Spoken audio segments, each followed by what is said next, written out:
Look how ready you all are. I love that. Welcome back to the SDG Action Zone. Well done. I'm Nadira Hira for you new faces, and I'm your moderator. And in that capacity, I am duty-bound to tell you to please post in our efforts to bring the UN to the world and the world to the UN. So the hashtags are hashtag SDG Action Zone, which is this amazing space that we're in, hashtag Act for SDGs, and hashtag For People for Planet. And with that, I am so excited to introduce our next session, Ehsaas, Partnering for Poverty Alleviation in Pakistan, which is a bit of poetry. You can clap for that.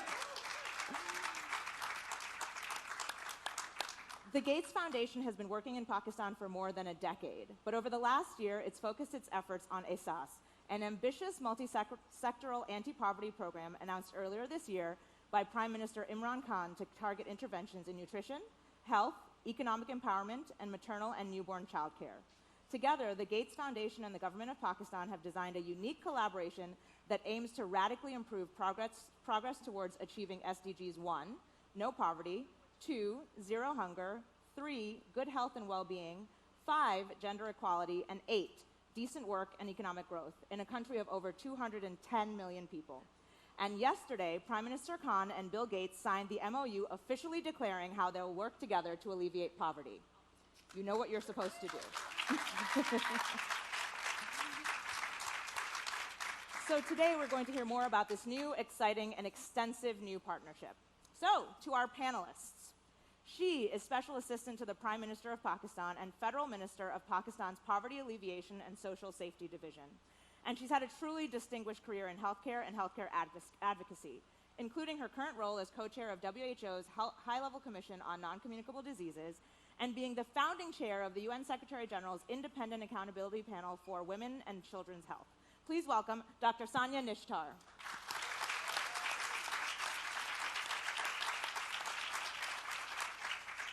He is co-chair of the Bill and Melinda Gates Foundation. Since founding Microsoft with Paul Allen in 1975 and leading it to great heights, he's spent the last decade focusing full-time, along with co-chair Melinda Gates, on his foundation's work to expand opportunity to the world's most disadvantaged people. Welcome, Bill Gates.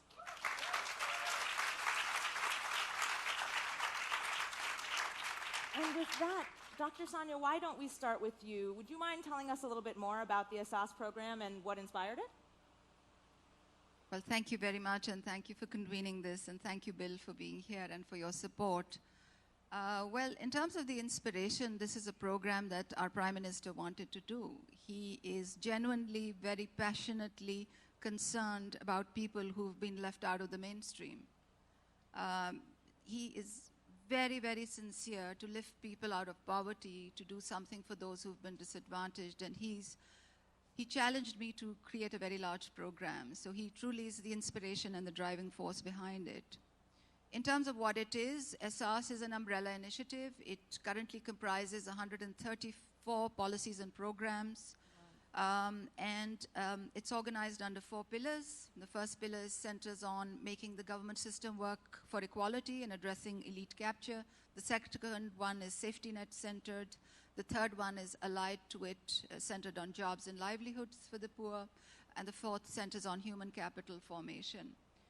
It's a massive multi-sectoral and multi-stakeholder initiative.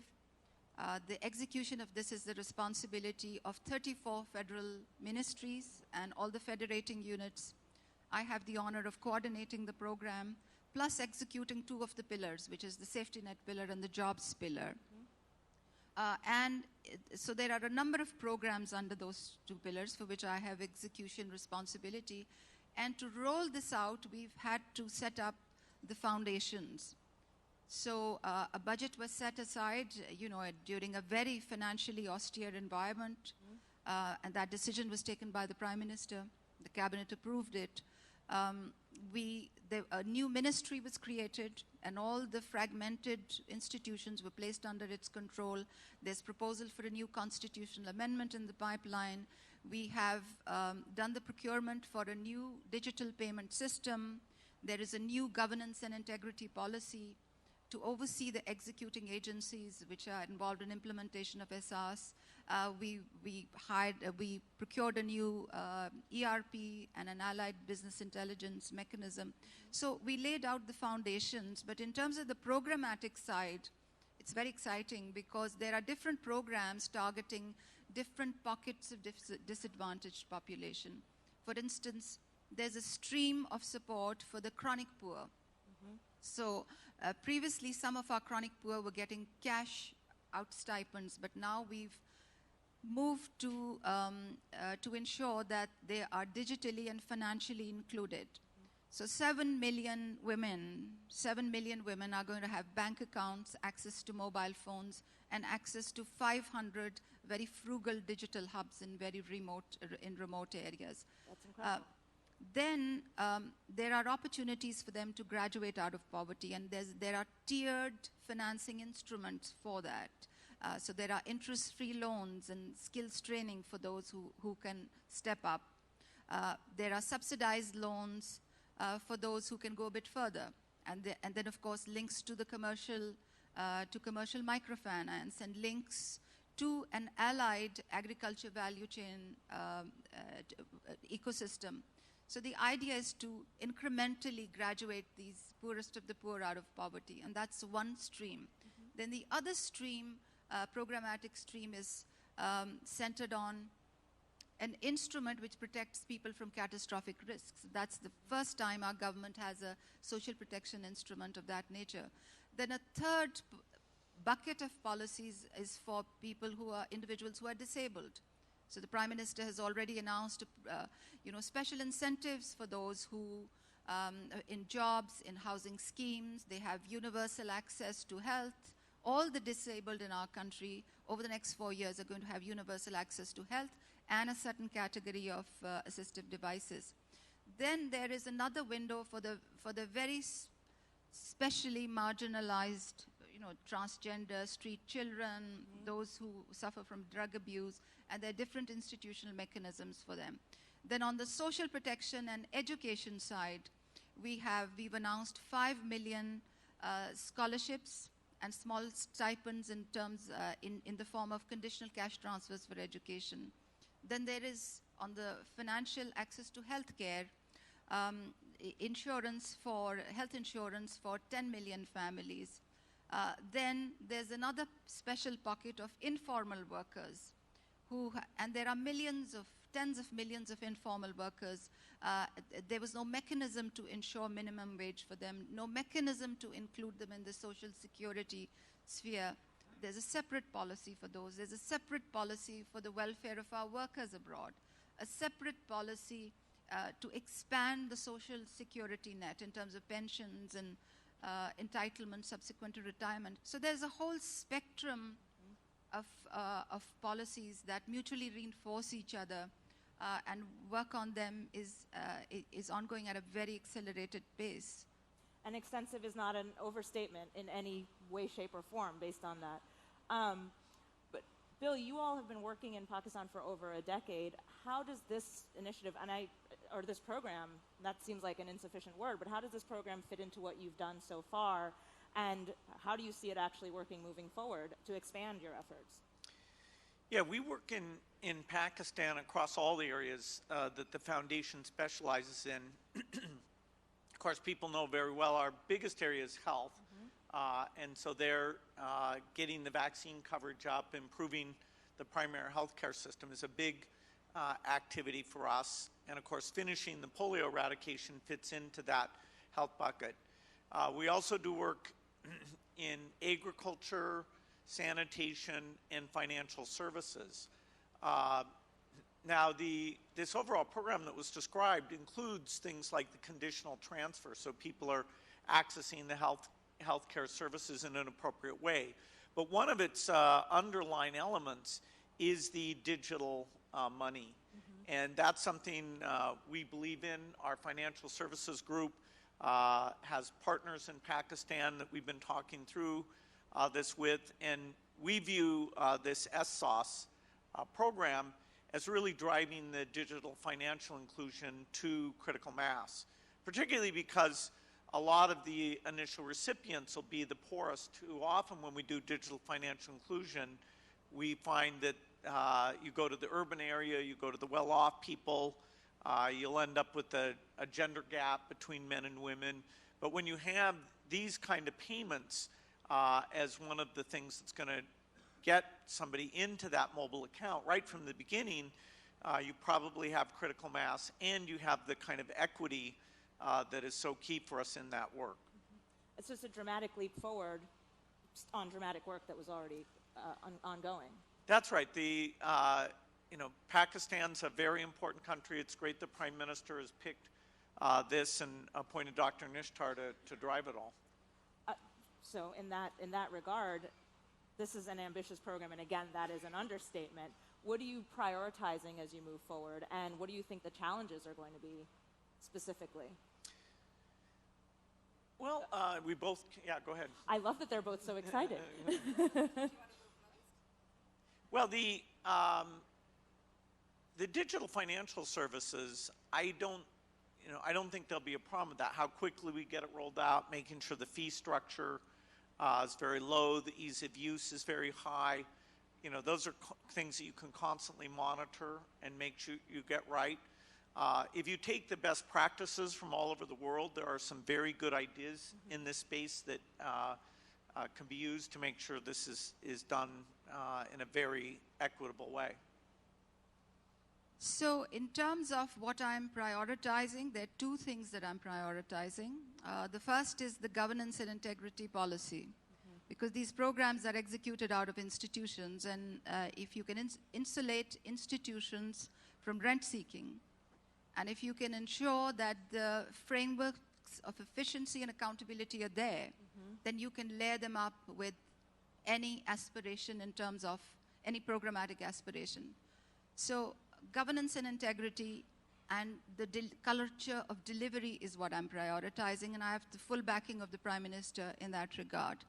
The second thing, which is a priority for me, is the one-window gateway, because very soon we will have the one-window Ehsaas app alongside the web interface and a call center to back it up, because not everybody has access to smartphones. Absolutely.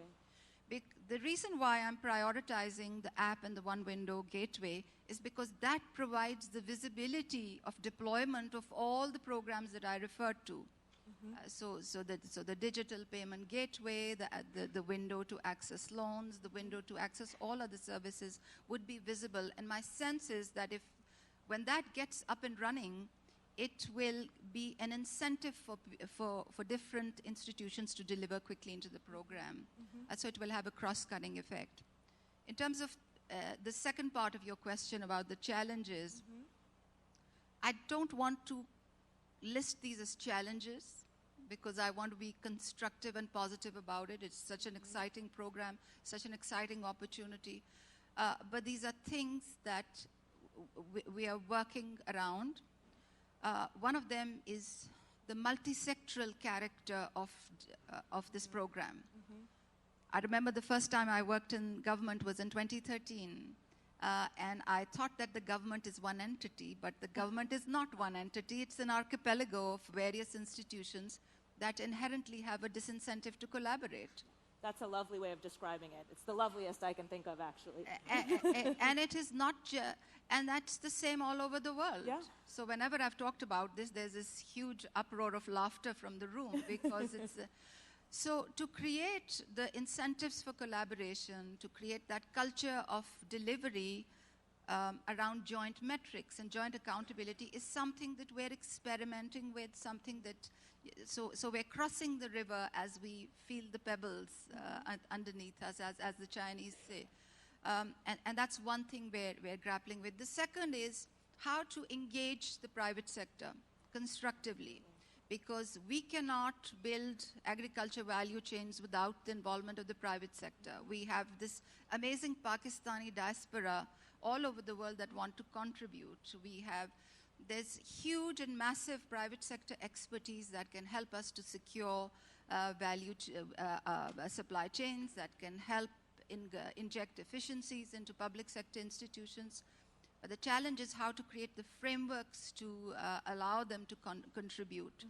So that's another thing that we're doing. We've put up on our website a portal where everyone can contribute, and we'll see how to structure it formally. And then, of course, there are capacity constraints, which we're trying to overcome. And that is where the help of Bill, in fact, is so helpful, because the foundation, of course, has connections and expertise, and we have access to meta-analyses and technical information, and we can turn around studies quickly. So that part of the collaboration for me is extremely exciting and very, very useful and timely. I have to say, I geek out when I hear about metrics, but in this moment I thought I'm probably not geeking out as much as Bill. So you've had amazing experience around the world in anti-poverty efforts. What other lessons do you think apply in this situation and might be particularly valuable in this effort? Well, some of these countries that are higher up in the middle income tiers were kind of the pioneers of doing these payment programs. And so again, there are lessons about making sure how careful you are at qualifying who the recipients are, and then, building in when appropriate, the conditionality. In Pakistan, there's quite a range of vaccine coverage if you go through the country. Some of the states have been very good at raising the vaccine compliance, and some are behind on that. And a program like this can really help with that. To us, the key reason why childhood death has gone down in the world and in Pakistan is that these new vaccines have gotten out there, and safe delivery practices are being practiced more broadly. And so that's another element that we're very interested is to look, as it's implemented in each of the states, what kind of health behaviors can you encourage by using that conditional transfer mechanism. Sometimes the word about these things gets out through women's groups. I think Ehsaas actually has an element which is encouraging these women's groups, women coming together and talking. That's a tool that's been very powerful in several other countries. Absolutely. So I have to say, so much of the conversation we've been having this week, and especially in rooms like this, has been about how difficult it is to bring together partners like the two of you represent, and to keep them talking and to keep the communication lines open. And so I wonder, before we go into audience Q&A, if you could offer a bit of advice about how to make these partnerships successful, how to begin them, and then how to bring them to fruition. So just before I answer that question about partnerships, I just want to build further on what Bill said about using the cash transfers as tools to, for lack of a better word, institutionalize certain conditionalities, with a positive outlook. And we're currently using the conditional cash transfers for education. Along with the Gates Foundation, we're now bringing a health and nutrition program. There is a pilot in the field to ascertain how family planning outcomes could be integrated. And more broadly, the transformation from just cash out to the digital financial inclusion also includes an element of labeling the cash transfers. So from February 2020 onwards, when the cash transfers will be given, we will have a recorded message in the Prime Minister's voice going out to 7 million families. He's so hugely popular. Yeah, that helps. And so well recognized. So messages talking about hand washing, about breastfeeding, about nutrition, about many other things that will help communities like that. So we're using every opportunity to use interventions for multiple outcomes. So the digital and financial inclusion and the transformation in the policy in the cash transfer program does not just help with gender empowerment and access to resources and access to loan windows and empowering women more broadly, it also helps to reinforce with multiple other endpoints. Absolutely. So Bill, maybe I'll let you take the advice question, and actually particularly in the sense that it's so difficult sometimes to bring leaders along from the private sector in the way that you have brought yourself along. and in the kind of example that you have set. So what advice might you offer, not just on the communication or the partnership building, but also on, for those of us within organizations where we would like our leaders to be more like you in this respect and be more supportive of the SDGs and these issues to get on board? Well, as soon as the Prime Minister got into office, I had a chance to talk with them. You know, I may be lucky in terms of that access that we as a foundation have. He was the chief minister up in KP before he became prime minister, and that was an area where we needed a lot of action on health and polio type work. So I'd gotten to know him through that polio and health work. So it's pretty natural that when he was elected, we talked about, okay, how do we take that to a federal level, covering the entire country, and what new things should be possible. And so we went through where the foundation has expertise. On the financial services, we have a local Pakistani partner who we've had, I think, for over 5 years now, Karandaz, that's helped with all the technical aspects. So there was a sort of a ground had been laid, even though this is a broad MOU and fairly significant resources. It really goes back to previous work. So, you know, Pakistan's a very important country for us, and you know, so we've been patient at seeing where do the government's priorities and ours fit together, and it is impressive given the financial constraints how this is being prioritized. Mm-hmm. Actually, let's take some questions from the floor. Where are my mic runners? We'll take one right here. Hi, thank you very much. How do your long-term priorities in Pakistan align with the work of the Ehsaas Can I have program? you do this a bit more? Sorry, how do your long-term priorities in Pakistan align with the work of the Ehsaas program? Well, in the long run, all development, you know, everything is a tactic to try to help get incomes up. You know, all the measures, nutrition, health, correlate to income growth. Now, which one you invest in to cause the other ones to happen, that's always the trick. We have a bias towards health as a very enabling, health and nutrition as key enabling elements to let you move up that ladder. And, you know, so it's great that that's an element of this overall social program, which in the end will be measured somewhat by the incomes impact that it has. Excellent. Another question, please? Well, I have to say, we partner there because I have a bias towards health as well. Yeah, I appreciate that. Find partners who share your interests. Yeah. That is the takeaway here. Appears to be a conspiracy. Yes, good afternoon. This is a question for both of you. Bill, from the very beginning when you measured traffic, you've been all about measuring success and seeing what is achievable. And so the question for you is, in the short term, what are you really looking for success? What will you be able to measure that you'll know this program is working? And for you, ma'am, the same question, really. If you look at this 2 years, 3 years from now, what will you specifically be looking at to know that this program is working? So for me, it is very simple. Of course, there are various programmatic strands and different endpoints and an elaborate framework of metrics and monitoring and evaluation and all that. But for me, there's a very simple success factor.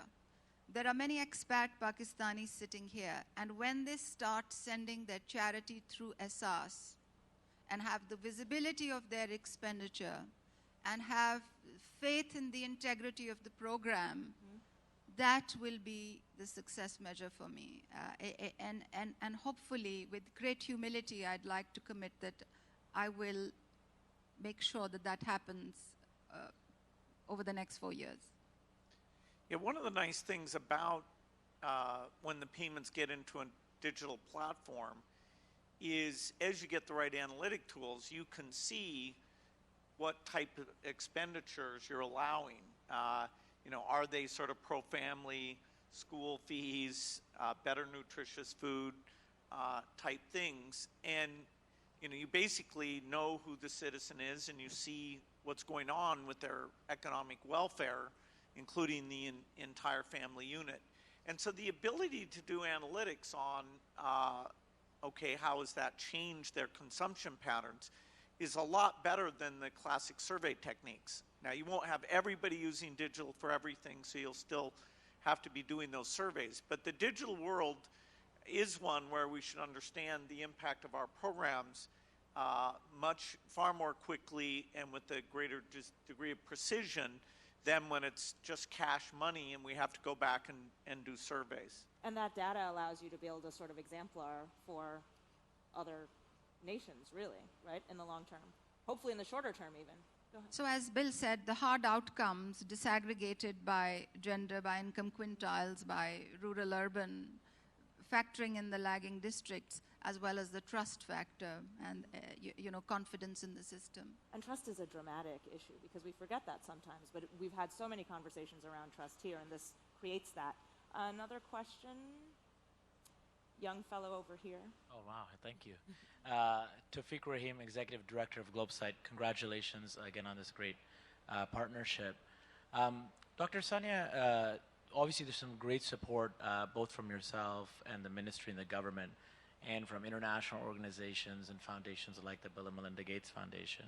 But what do you see as the role and really the power of Pakistani organizations, nonprofits, academic institutes, others to get involved in the Ehsaas program?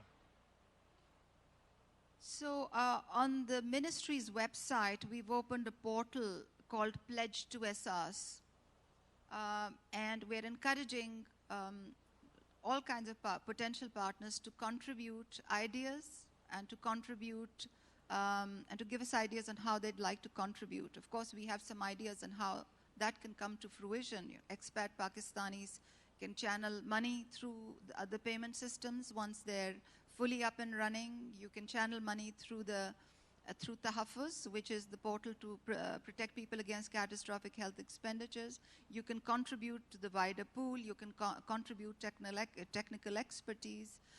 We will soon, on that portal, put up specific calls for contributions, and then we can pair it up with those who want to contribute in a specific aspect.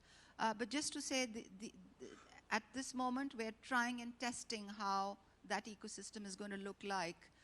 But in terms of where we're headed, we really want to institutionalize a culture where everyone, and especially expat Pakistanis, have an institutionalized mechanism of contributing. And actually, maybe that's the last quick final thing because we're out of time. But on taking it to the everyone place, I actually read, and Bill, correct me if I'm wrong, that in 2020, the foundation will have a $200 million spend across all the programs in Pakistan.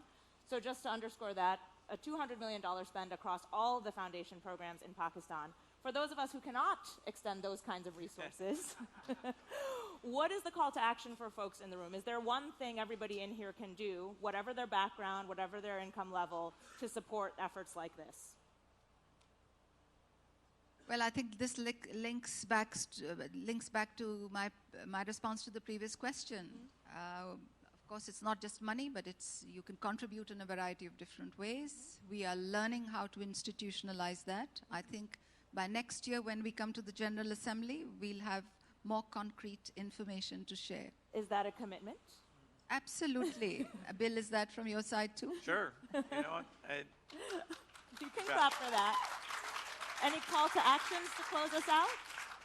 Well, the health indicators have improved, and this is part of a partnership to try to accelerate those. So we're very optimistic. So support it. With that, a huge round of applause for Dr. Sania Nishtar and Bill Gates. Thank you, and thank you. Good job. Thank you, and we got you out on time.